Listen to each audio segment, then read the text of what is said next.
Have you ever wondered why not all fire can be extinguished with water? Yes, you have seen yourself in a scenario in which you are trying to quench a fire and water is not working. Yeah, today I'll be talking to you about different classes of fire. Fire are of different type.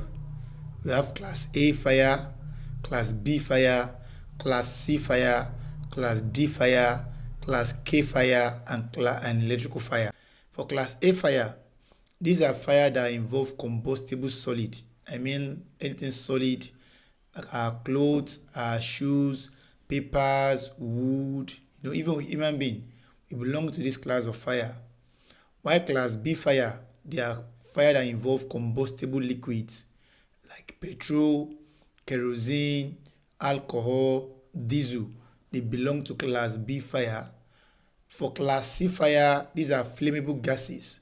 Your normal cooking gas, which is used in cooking, as propane gas, belong to this class of fire.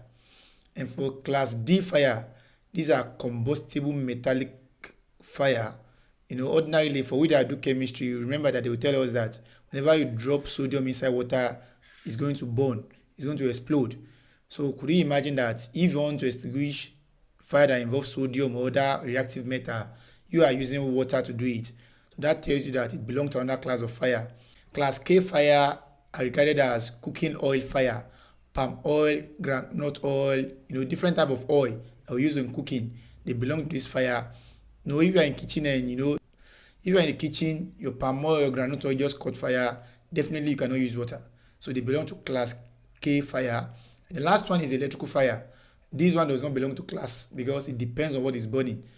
So far, your socket is still connected to the electrical source and there is still what? There is still light.